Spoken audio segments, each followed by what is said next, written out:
You're listening to Papa and Banks with Giants legend Carl Banks and broadcaster Bob Papa. Presented by DraftKings.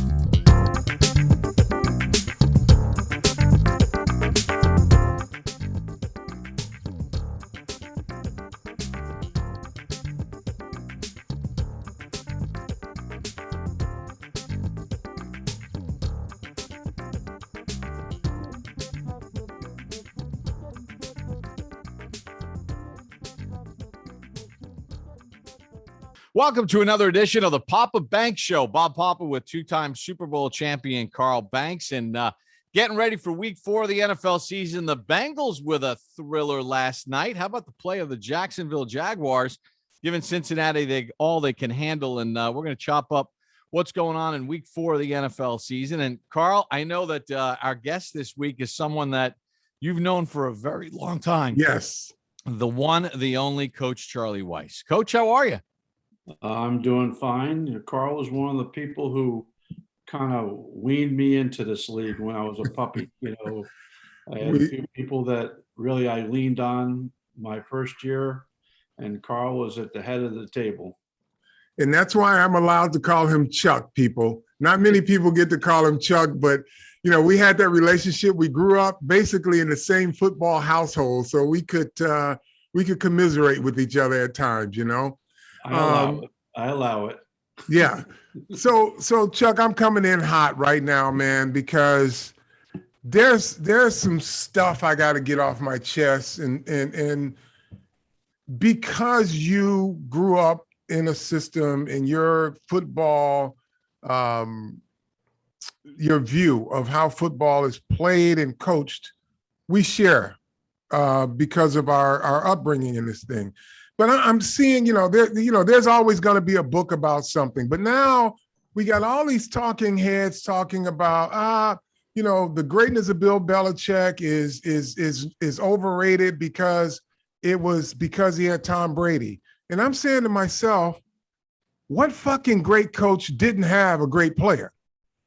I've seen a lot of coaches screw up great players, but if you're telling me that those two can't be great in their own right, and one guy is now less great because the other guy's gone, it's complete bullshit. I mean, just so you know, I totally agree with you. And even though, I'm not boys with Mr. Kraft, I looked at from all the years that I was there with Bill with the Giants, and then be with him with the Jets, and then working for him in New England. I mean, I look at the strengths of all the great people I've been able to work with. Parcells has his strengths, but and his number one strength I thought was button pushing, Carl. Mm-hmm. Parcells would be able to know that button to press to make Carl Banks, but your button is going to be different than Charlie Weiss's button. It's going to be different than Bob Papa's button. But in Belichick's case, no one had better week-to-week insight, and no one had better foresight. He was always thinking down the road. So not only could he outthink you on game day, but he's also 2 weeks ahead of you, 2 months ahead of you, 2 years ahead of you. And I thought that this offseason and how he handled free agency was a perfect example of how one guy was ready and everyone else weren't when it came to free agency this year. There's no better telltale than just to watch what just happened and say, well, how did he figure that out? Well, no one else could figure that out. Yeah, it's just so interesting though, because Tom Brady is, in my opinion, the greatest quarterback to walk the face of the earth. And I have the utmost respect for him. And, for people to say, well, Bill treated him bad. Like, we know, Charlie, we know you just talked a little bit about, what gets players to play. Winning is not comfortable.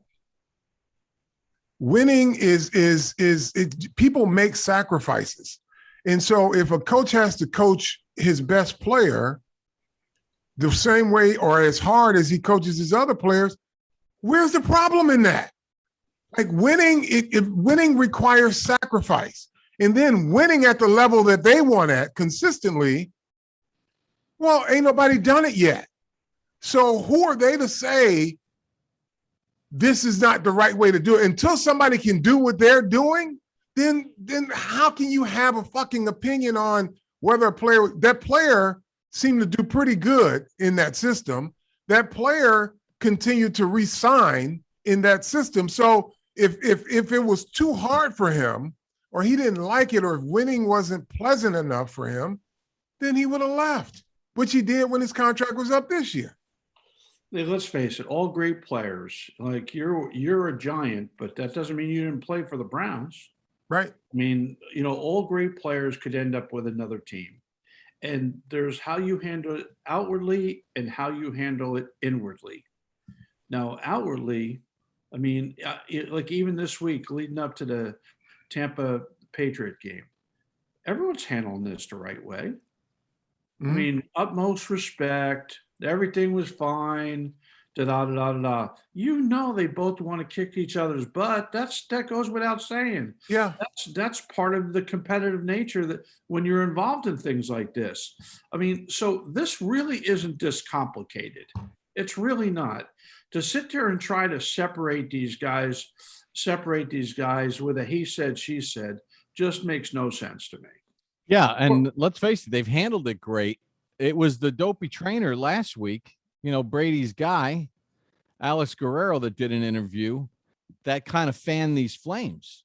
The head coach of the New England Patriots and the quarterback for the Tampa Bay Bucks if you were running a PR class or crisis management, had to deal with something, they have both handled it absolutely perfectly. Yeah, and then they go to Tommy's father. What do you think Tommy's father's going to say? He's Tommy's father. Yeah. What you don't think Tommy's father's going to say, yeah, he wants to beat New England? Of course he wants to beat New England. I mean, that goes without saying. And what other narrative that pisses me off this week? I don't want to hear about, that billboard that some angry Patriots fan put up in Foxborough. I don't want to hear about Belichick's record without Brady. Okay. I don't want to hear about that because first and foremost, he had Cleveland going in the right direction. Coach, you were on Parcells' staff when Banks and Belichick beat you guys in a playoff in 1994 before the owner decided to move the franchise. And correct me if I'm wrong. You mean when Banks held our tight end every time we went off the line of scrimmage? Yeah, I remember that game. Yeah. It took Ben Coach to school. Hey, look, first time it ever happened to him, huh? He didn't know what to do with it. Learning. Can I tell a quick story? Yes, this is our podcast. Because I learned this from Phil Simms. He says, Carl, you want to learn how to work the refs. You can talk to them any kind of way you want to, or within reason, and you can ask them anything if you call them by their first name. So you can go and scream at a referee and say, Jerry Mark Bright, this is a piece of shit call, and Jerry be like, okay, Carl, I'll take a look at it, right? So Phil told me that. He said you can get away with a lot if you address the officials by their first name. So I don't know who the line judge was on that in that game, but I knew going in that I had that 5-yard cushion that I could jam the tight end. So what I did, I went to the official and I said, I forget his name. I said, I'm going to show you what I want to do to this tight end. Now I got 5 yards. Now, if my hands are in here and I jam him, am I good? He said, yeah. As long as you let him go within 5 yards. But if your hands get out wide, we're going to call it. I said, okay, thank you. I'm just letting you know because he's going to bitch about it. He says, okay. So first time I jam Ben, he bitched to the referee. Referee says, just play. He's within the rules, right? The next time I get Ben on the outside of his shoulder pass, right? Clearly holding. You know what the official, he looked at me and says, Carl, you're a little wide on that one. Get him back inside. So I had to already work the referee. I didn't get a call the whole game because And then, if I did it another time and Ben's complained, I look at the ref and say, was I okay with that one? He said, yeah, you're fine with that one. So I worked the ref the whole game, and we were able to take him out. I'm going on Pro Football Reference right now. I'm trying to look up to see who the line judge was for that game. I can't find it. I can't find it. Defensive guys are always cheating anyway, Bob. So it doesn't make a difference. They're always cheaters. No, I just knew how to work the rules and work good fundamentals, man. And that's, that leads me into another thing. Well, can I just finish this point about the I'm sorry. Yeah. Well, if my memory serves me correct, and I know my memory is correct on this, in 2008, Tom Brady got hit in the knee against the Kansas City Chiefs in the very first game of the season, and he was lost for that entire year. Well, then Matt Castle stepped in at quarterback. Did the Patriots not go 11-5? They did. Did the Patriots not win games when Garoppolo had to start or Jacoby Brissett had to start? Did they not just keep winning? Yeah, So let's not. I don't want to hear about Belichick's record without Brady. What's Belichick's record without Brady in New England? In the times that Brady didn't play, bet you it's a winning record. Yeah, it's really odd, man, because Charlie, you've been a head coach, you've coached great players, and you know that a coach is only good is as good as his players. You got great players. Your job as a head coach to make sure that they continue to be great and bring out the best in them, right? Absolutely. I don't know any coach that we speak about in the public arena as great that didn't have great players. At some point in their career, they had great players. The late Bill Walsh had great players. Chuck Noll had great players. Bill Parcells had great players. Bill Belichick. You go on in, Mike Shanahan, Dan Reeves with the Celtics. Yeah, they all had great players. So they can be great coaches and still be great players. Now, if you ruin a great player, then you're a shitty coach. But a great coach with great players, yeah, that's how it works, folks. I mean, that's a simple formula. And for people to sit there, I know that Parcells used to judge us as assistant coaches by having your best players play as best players and having your younger players develop at the same time. It was important to him that you did both of those things, but really with the guys that were great players, you gave them coaching points, not coach them. There's two different things. I mean, when Al Groh was coaching you, he didn't have to tell you how to play the game. All he had to do is give you, here's what we're doing this week, and here are the finer points. Yeah. Whereas if he was coaching somebody like Bobby Abrams, you'd have to coach the hell out of him just so that if they had to go in the game, there wasn't going to be a big drop off from the first guy to the second guy. Yeah. Now, you guys were a staff of teachers, right? You talk about the finer points. There's coaching and there's teaching. And you guys were great teachers of football and great teachers of fundamentals, which I really respect. And the other thing that I also respect is the fact that you guys were great adjustment makers. You took feedback in real time and made adjustments. And, that was, another thing. Bill Belichick, he's smarter than everybody else. And, he doesn't take feedback and he doesn't have his players have input. Well, shit, the guy I knew from my rookie year, you walk off the sideline, the first thing he does is grab a whiteboard and ask you what happened. Yeah, that him not listening to players is a bunch of garbage, as you know, especially on game day. Especially on game day, because I think that I prided myself as being part of a staff. We never waited for halftime adjustments. Oh God! Can you please explain to our audience that when people say about halftime adjustments, how overblown that whole thing is? Halftime's only 12 minutes long. By the time you come in and go to the bathroom, the coaches talk for a couple minutes. You come out, you talk to the players for maybe 2 minutes, Carl? Yeah. Yeah. You talk to them for like 2 minutes, and then you're going back out there. So the real adjustments for an offensive player are when your defense is on the field.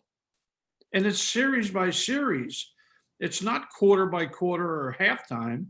I mean, at each series is over, you want to know what happened on the field, make sure everyone's on the same page, especially if they did something different than what you were planning for, so you could adjust accordingly.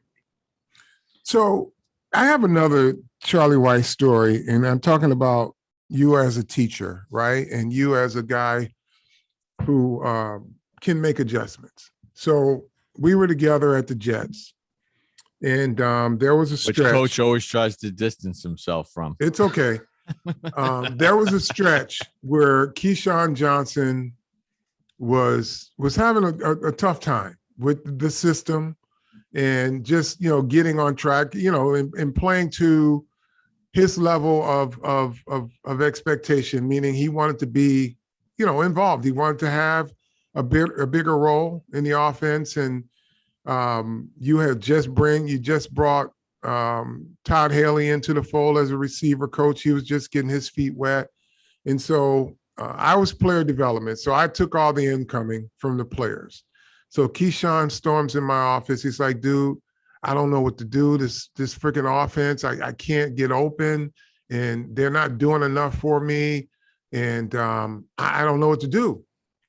I said, I'll tell you what, have a conversation with Charlie. Now he's going to scream at me. He's going to cry. I says, here, get Todd Haley. Tell Todd Haley to have a conversation with Charlie and see how they can better use you. Maybe suggest putting you in motion or doing something like that. So I don't know how it got to you, but the rest of that year, there was a lot more movement from Keyshawn because he was complaining. He's like, I'm 6'5", I can't just stand in the slot. I need to. So I said, and Todd both of them were scared to come and talk to you. I said, no, go talk to him. He'll make the adjustment if he thinks it works for the team. Sure enough, I guess I don't know who came to you, either Keyshawn or Todd, but he started moving. Huh? Keyshawn came to me. Oh, did he? Yep. How'd that conversation go? Was it like, no, I don't want to hear anything you got to say, just do it my way, son? No, it was me sit there and say, I'm going to be quiet. Go ahead and talk. Yeah. And then after he was finished, he goes, okay. And then I go, let me think about it. And he was waiting for me to say, what else I was going to say. I said, let me think about it. So then he left, and I didn't do all the things he asked, but I gave him enough of what he was asking for, where he actually felt good that somebody was actually listening to a suggestion he had. And that was a key. That no pun intended. Right. Keyshawn, but the key was that the player knew that you were listening to him and you were trying to implement some of the things that he was talking about. And as a result of that, you were a better team because he was more productive. Yeah, he had a good year. Yeah. So, Charlie, can I have to ask you as a play caller now, and a really good one, do you ever want to get back into this? I think you could add so much to the game. Now, I'm not recruiting you, but I just asking you, as you're down there in Florida and you're just kicking up and you play that Margaritaville music and all of that, do you ever want to get back in it? And your son's coaching too. I've been offered, a few things in the last few years that were never the right thing for the right people. For the right people. It was either people didn't know me and I didn't know them. The problem I have is, I have a big personality, and the head coach has to be comfortable that you're coming in just to help him win. Mm-hmm. And too many times with all the young guys, especially that they hire now, that they're afraid that either by reputation or whatever, that your personality is going to be too big to be bringing on, and therefore you're not a team guy. I think that in the right situation, and my son and I talk about this a bunch, in the right situation, where I could help, help an offense in whatever capacity, and help the head coach at the same time, I think it would be a very valuable resource. And I know you would be a valuable resource. I think you are. That's something I would consider, but that's the important thing, Carl, is you have to not be in a comfort zone, but you got to be in a situation where everyone wins by you doing it. Because if not, I'd rather just stay down here and go take a swim in the pool here in about a half hour. It's just, I just think this level of NFL play is really catered to your style of coaching. You were so far ahead in terms of the way you saw offense in sets, in movement, and just the coaching instincts that you have that were so unconventional that it would be tailor-made for today's type of game. And you know what surprises me a little bit? I'll say one thing about pro offenses. I don't understand why they don't exploit teams by personnel groupings. Exactly. I mean, it's almost all 11. Every time you watch a game, you got 3 wide receivers, a tight end, and a back. And you never really get to exploit a team personnel groupings by how are you going to treat this guy? Let's cite one of your teammates. How are you going to treat Dave Meggett when he's on the field? Yeah. Are you treating him as a running back? Are you treating him as a wide receiver? What are you treating him as? And I watched the game today, and I'd say 80% of the league at least, just puts 11 people out there all the time, and that's all you have to worry about defending. Who do you like watching? Who do I like watching? There are a couple teams that I enjoy watching, but it's tough not to like watching Andy Reid. I like watching Andy Reid because he'll put 2 tight ends out there. He'll change personnel groupings. He'll use formations and motions, and a lot of it is just window dressing. But I enjoy watching how he, seems to always be able to create mismatches just by formations alone. Now, it helps having that number 15 at quarterback. Yeah. But because he makes it go. But I really enjoy watching him call a game. The other thing too that I see absent, and this is to your point, when you have players that can cause conflict for a defensive play caller, how do you treat him? And then when he lines up here, what is he? That certainly, to your point, there's just not enough of that conflict being presented to defenses. But by the same token, it's easy for offenses now because defensive coordinators are not that freaking good. And I'm just telling you, Charlie, at what point did we get in this league where if a quarterback lined up and saw cover 2, he says we can check to a run and run against it? It would be a fucking insult if it was an automatic. If you saw cover 2 and they checked to a run and you couldn't, it would be an insult. I've never looked at the way we were taught, and I'm not a back in the day guy. I got new school sensitivities, but it's like, how can you not teach your players to fucking play cover 2 and the responsibilities that go with it? Are you conceding? Well, I'm gonna stop the pass, but I'm gonna give you the run. Like, is that the conflict that they deal with now? Is that the dilemma? Like, if I play cover 2, I'm gonna have to give up 15 yards on a running play. Yeah, because basically what they're telling you is their 5 are better than your 5, or Yeah. their 7 are better than your 7. We can just block everyone individually, and then we're going to have a big gaping hole. That means no one on defense is going to win on the play. That's basically what they're saying to you. Yeah, I don't get it. And defensive coordinators seem to concede this. Like, I sit up and I watch, Monday Night Football. Everybody, all the announcers up there in cover 2. Here comes a run. Well, I mean, why? Like, how did that become the norm?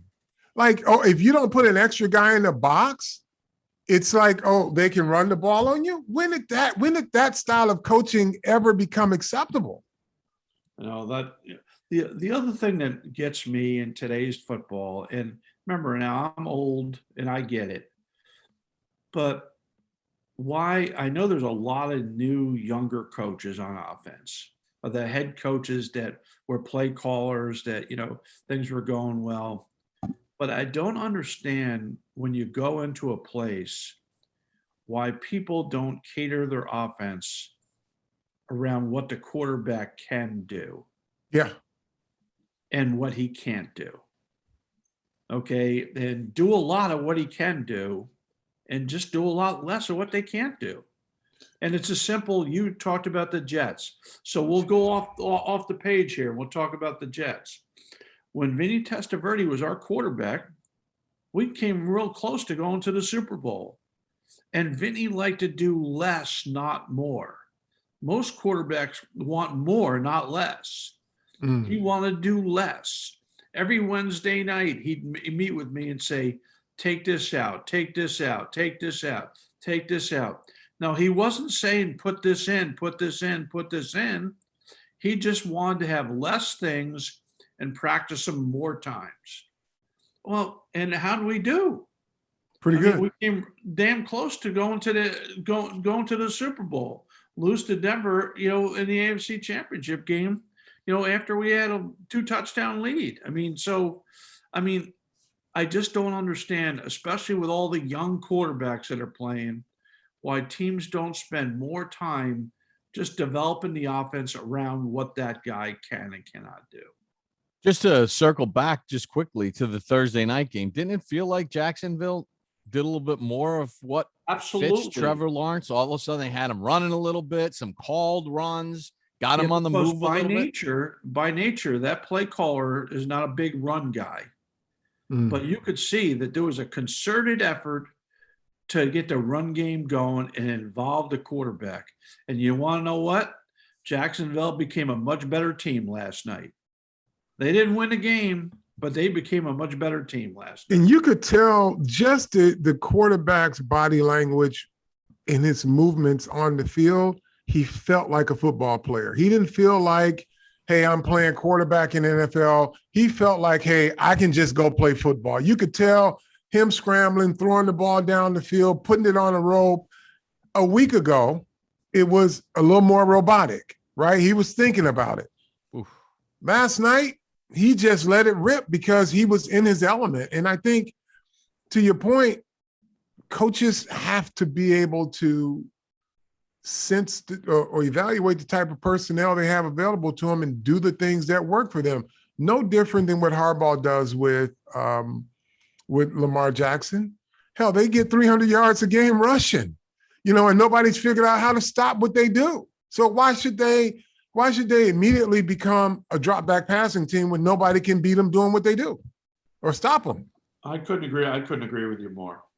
And not to get off point and get too deep a dive into last night, but at the end of the half, do you agree with Urban Meyer going for it on 4th and goal, or do you take the 3 and make it a 17-point lead at the half? It's easy to sit there and say, with how the game played out, it's easy to sit there and say, oh yeah, the 3 points, you can't play that game. You make it a 3-score game, take the points. They had all sorts of momentum going for them. The problem with momentum is momentum could change on a dime. Yeah. And that play didn't just cost them points. It also changed the momentum in the game, as was shown at the start of the third quarter. Yeah. And this is where the folks that use the data or the analytics to fit a narrative to justify, hey, well, the numbers said they should have went for it there, right? Well, the numbers never tell you if you got the personnel to freaking execute the play. The numbers don't tell you what the end result would be if that team got the ball back. So it's weird. It's weird to me. And we've been in analytics for our whole careers. That's what they call tendencies before they were, but Tom Landry was using analytics as a player coach with the Giants in the 50s. Yeah. So it's nothing new, but and I get it. It keeps fans engaged with their players, but like there's some nuance to this thing. The numbers don't tell you the story. And I just had a whole thing last night, for the last couple of days. These fans are screaming about the Giants not going for it on 4th and 3 from the 39-yard line, and it's a crosswind in the Meadowlands, and they couldn't kick it, so he punts it. The defense holds. They come down and score again, and people are still complaining that they didn't go for it on 4th down. Like, well, they got 3 makeshift offensive linemen in there. They just lost 2 receivers. So what exactly do you hate, and I'm talking about the fans now, they hate the offensive coordinator. So a week ago, the offensive coordinator couldn't call a play to save his life. Now they're calling on him to make a play to go for it. So it's nuance to it. And when a coach has a feel for it and they say, okay, I'm going to trust my defense because if we get them to punt, we'll get the ball back and we'll score, which is exactly what they did. Yeah, well, you can't listen to the fans anyway. So you've just committed a mortal sin, Carl, because I don't listen. I just sat and I watched and I says, you guys got it wrong. You're thinking about this all wrong. The bigger issue for them is they get a go-ahead touchdown and they couldn't get off the field and they drop a game-winning interception. That's where your focus is. They had enough points to win. And, no disrespect to Giant fans, but they don't understand the wind in that stadium. I mean, no, they don't. You understand the wind in the stadium. You both do. You've been involved with years and years of Giant football and the wind in that stadium. A crosswind, you're on the 39-yard line. It's going to be a 57-yard field goal. Now I know the kicker is really good, but still, that's a tall task that you're asking. And at the end of the day, what you want to do is pin them back, get the ball back in good field position, and score. And then that's exactly what happened. So really, in that exchange, you won. Okay, you won that exchange. You didn't make a mess up in that. Right. Now, it could, things could have turned out worse, but they didn't. They turned out exactly the way you hoped for or the way you planned. Yeah. So everyone should be saying that's a good move, not a bad move. Yeah, it's just the nuance of those type of decisions that fans don't really grasp because they look at, again, the hard data that says, well, the number said you should have kicked it here, or the number said you should have gone for it here. And I say, oh, and by the way, they're only 33.3% on 4th down conversions anyway. So that probably factored into it too. But it's just like coaches have a feel for personnel and how games are going, and fans can only comment in hindsight and say, well, it should have been this, or the data, I'm looking at the data and the data say you go for it here, but the data doesn't have a heartbeat. The data doesn't know what your backup offensive guard is capable of, like missing a block that knocks you out of the red zone a series before that. I'm with you. You're preaching to the choir right here. Hey, listen, it's funny too, the whole thing about analytics. What's the, let me be clear right now, Bob. None of us are anti-analytics. No. But listen, they've been keeping batting averages in baseball since the sport started. So what happened in 1920 when a guy got up to bat that had a 400 average or a 385 average, and there was a man on second and third and first base was open, and the guy that was coming up next had a batting average of 230, guess what they did? They intentionally walked him. So they used analytics in 1920 too. If Babe Ruth was up and the Yankees needed a home run, guess what? They probably pitched around him. There you go. Unfortunately, they had Lou Gehrig coming up next, so it wasn't really a good There you picture. go. There you go. Pick your poison, right? Coach, what else? Is there anything else that pisses you off about the game today? Oh, Carl, it's you. You're the ranter today. He's just chiming in. I don't know if there's anything else that's that I could say that wouldn't get Charlie in trouble if I made him talk about it. Because no, I'll tell you. I'll give you something, Carl. You know, listen. Again, we grew up in see football, the same, and it's unfortunately a little different than some people see it today or how it should be played. But it's a game, like you said, it's a game of matchups. It's a game of exploitation and how you can best get your best players on their worst players. But there's also a thing, Charlie, where I think you can overreact, especially on the defensive side of the football. There's some overreaction trying to have the right play instead of the best play. Meaning you got the personnel that you prepared for. You look in and you see something in this situation and you say, boy, I could go match up coverage on this. But then you look at the clock, you're like, boy, maybe I shouldn't be in matchup coverage because they hit two big plays, they're across midfield and ready to score. So maybe the best call might not be the right call for what you were planning to do. And I think that gets lost every once in a while in the heat of the moment where some teams could be in prevent defense, which they don't play that anymore either. I don't know why. Well, no, they do. They call it the umbrella coverage now, and they do it on third and longs. But when coordinators tend to get a little too cute in situations where it would behoove them to be a little more conservative, to run clock and eat game up. So it's, I just look at this game and I mean, like the Jets all out blitz last year against the Raiders at the end of the game. There you go. Simple. Zero coverage, all out blitz. I think the guy just wanted to be fired at that point because there's no other. Fired the next day. Yeah, there's no logical explanation other than what did you think you were going to end the game because you got the personnel, you got the grouping you saw, and you thought you could get there. Well, it's the end of the game, bro. Just keep them out of the end zone.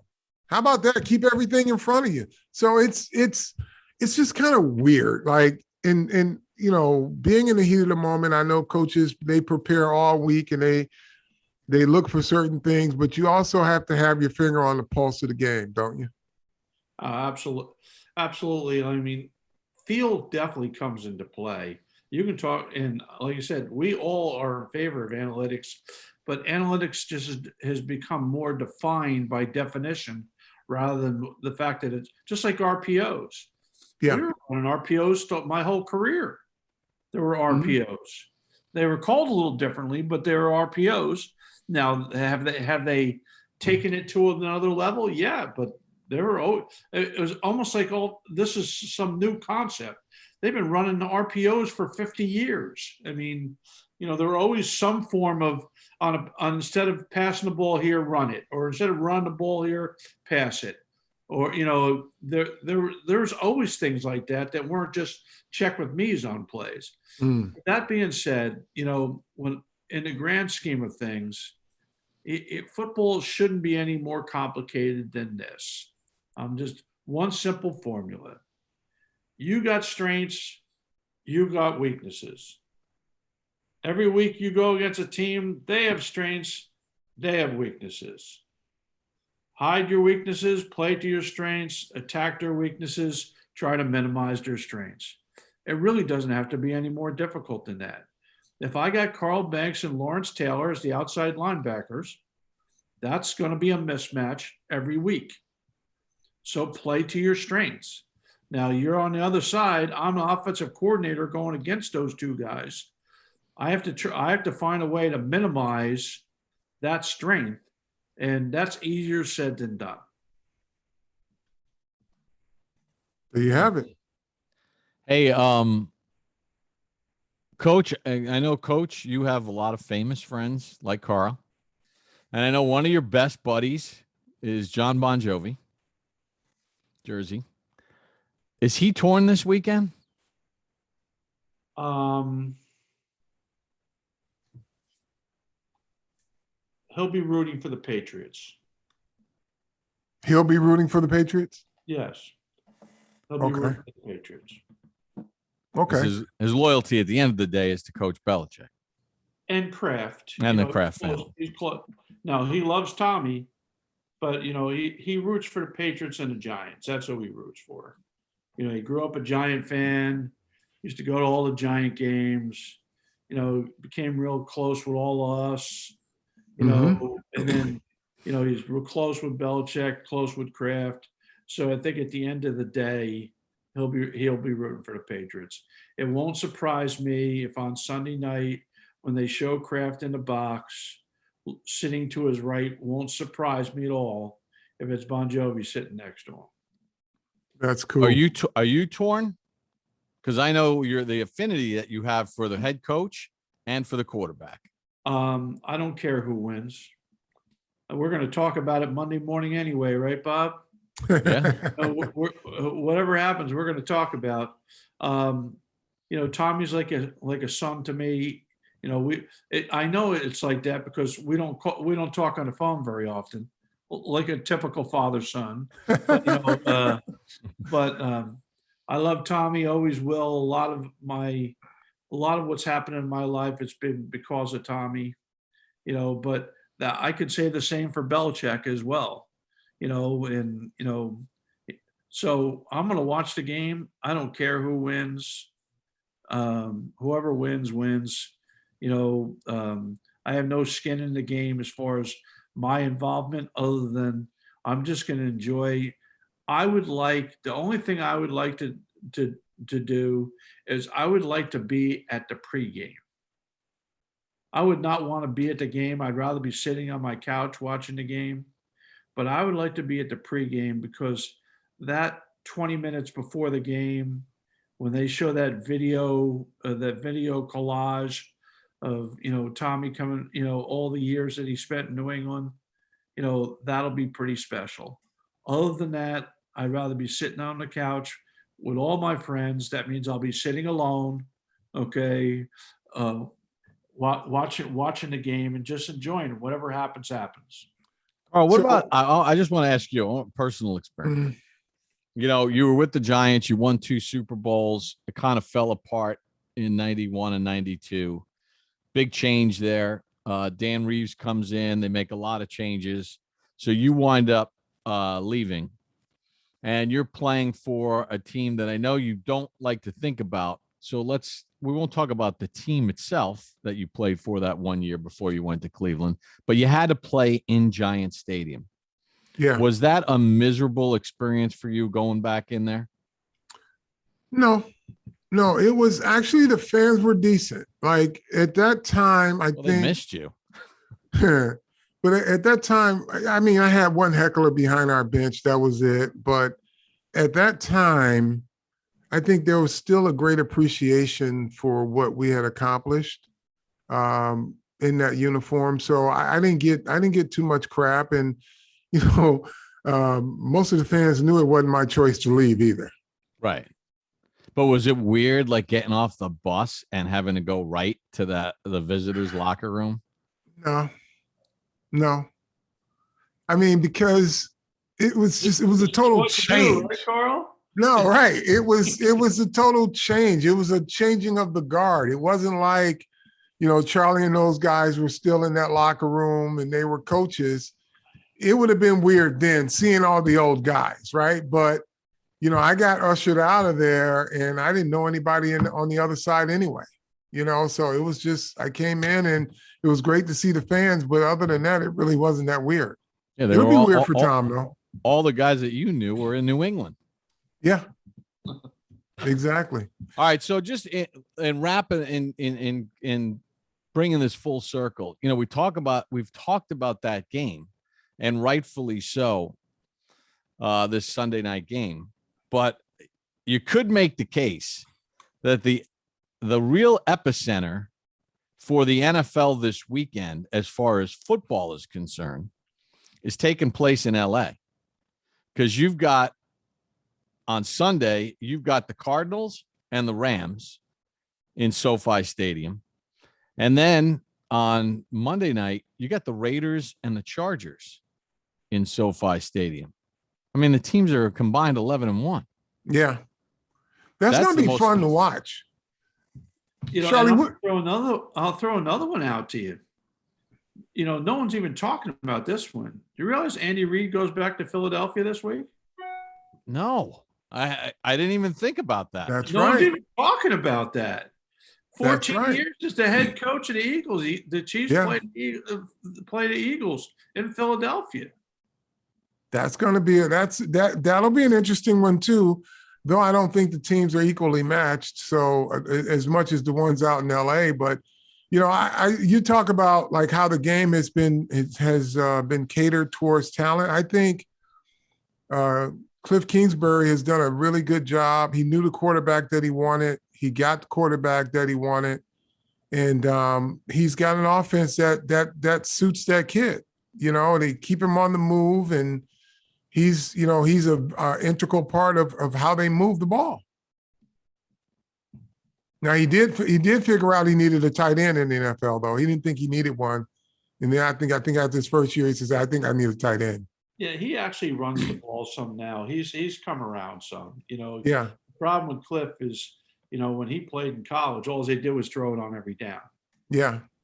So they threw it on every single down. So we drafted him in New England, and he kind of ended up being almost like an offensive assistant coach, because he was like a down the line guy for us.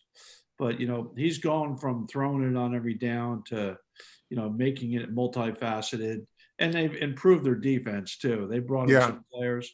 So, I mean, it's really both those games, as Bob said, really should have the intrigue of the whole league. I mean, it's really the place to be this weekend. How would you like to have that doubleheader? You might even be able to squeak in a Dodger game too.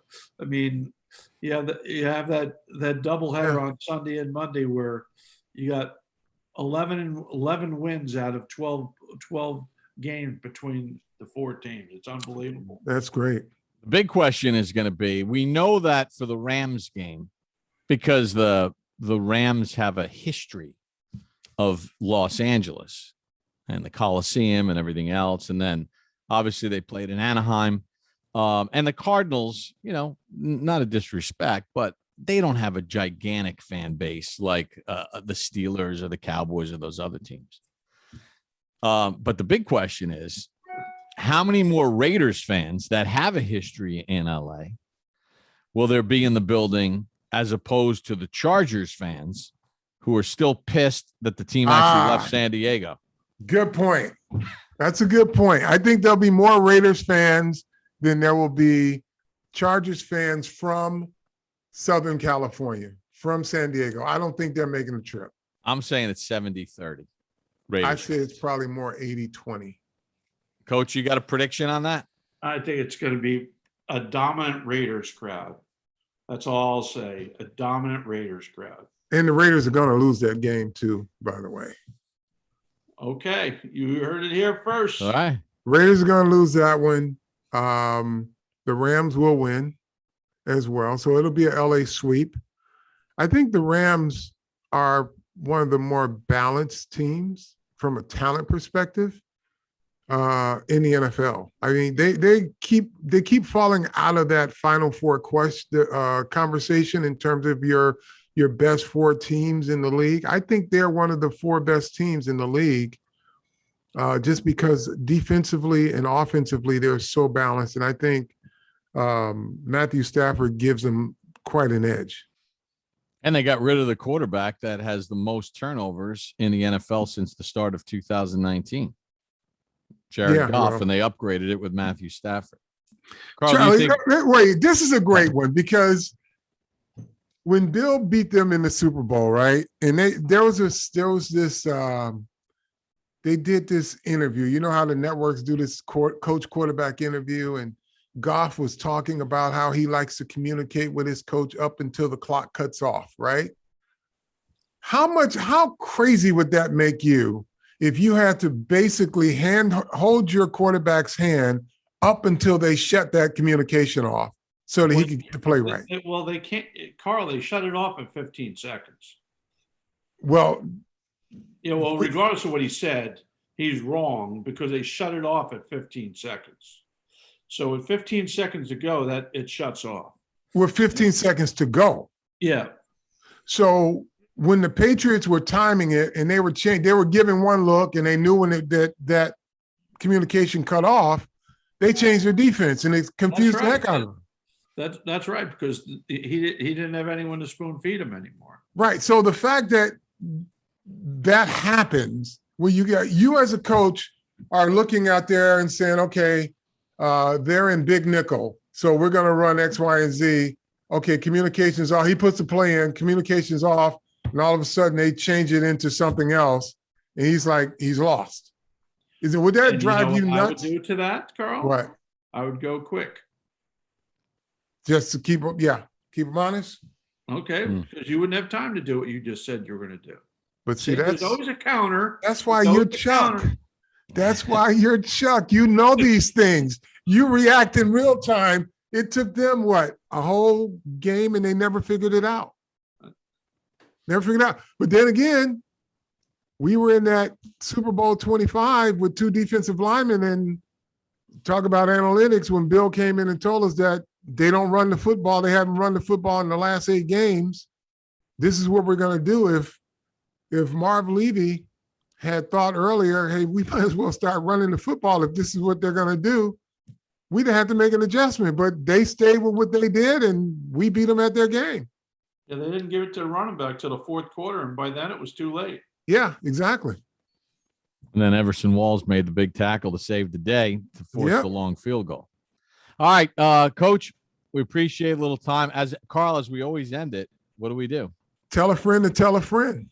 Tell a friend to tell a friend. And, Coach, make sure you tell a friend. Thank you so much for joining us. This was awesome, Chuck. And we need you back in the NFL. We need you back on the sidelines or in a press box. In a box. In a box. You don't don't want to be on the sidelines. We need your mind. We need Chuck's mind. On a headset where I can say, no, don't do that. What the hell are you doing? All right. Make sure you tell a friend to tell a friend. We want to thank Coach Charlie Weis for joining us here this morning. Hopefully we brought you inside the NFL and see how things work and what the thought process is as far as offense and defense and the subtle and finer points of the game. For Carl Banks, I'm Bob Papa. Thanks for joining us on Papa Banks.